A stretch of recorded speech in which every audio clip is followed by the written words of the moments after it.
Presiding Officer, this is a timely debate and I am glad we're having it. The fallout from last Friday's Chancellor's statement is reaching into every aspect of our life, not least in devolved areas like health. And I won't have been alone in being completely stunned at some of the public comments that we're seeing from the sort of respected people that normally keep their counsel. Not least last night, as I was preparing for today's debate, I read the words of the former Deputy Governor of the Bank of England, Sir Charlie Bean. He said that Kwasi measures, quote, could finish the NHS. Wow.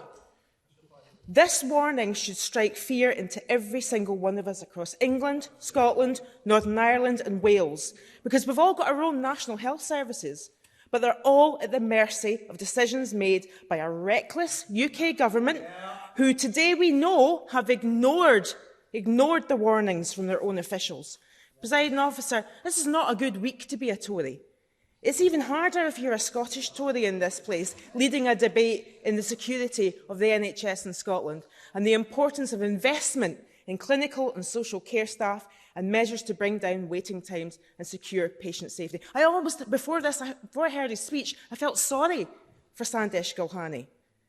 But he did ignore the impact his party's reckless decisions are having on the funding and the operation of a national service that I know that he does care about. And the motion before us rightly asks questions about actions needed to protect patient safety, improve patient flow through hospital and make our care sector sustainable. And all those areas do require scrutiny, our attention and the sustaining of the highest levels of funding that the Scottish Government can manage within the grant that we have. But, Presiding Officer, although I really do try to temper my emotions when I talk in this chamber, I cannot hide my utter distress and, frankly, my anger.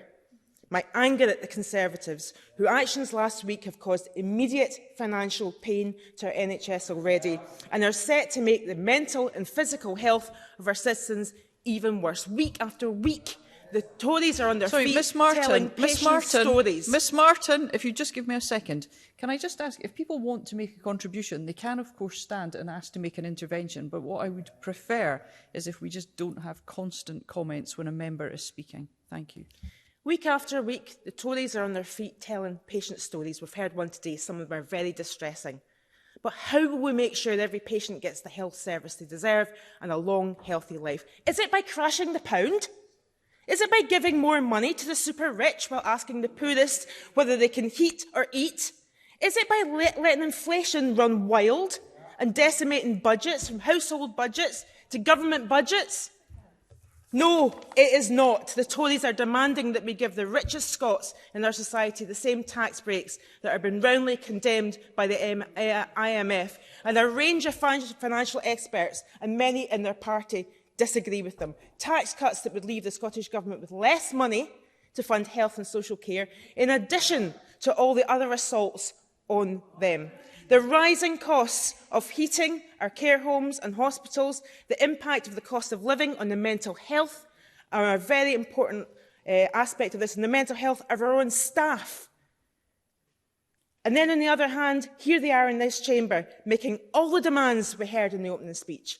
A child of 10 could point out their hypocrisy, complaining about our publicly funded NHS when their mismanagement of the economy takes money away from the NHS in real terms and increases the causes of ill health in our population. So I want to come back to Charlie Bean's comment.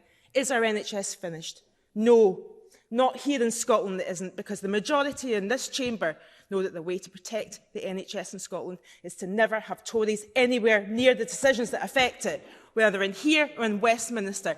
And only in an independent Scotland, Tess White, can we ensure that the reckless incompetence of Liz Truss and all her far-right hedge fund lobbying pals and those that come after her can never get their hands on anything that affects our NHS. Thank you.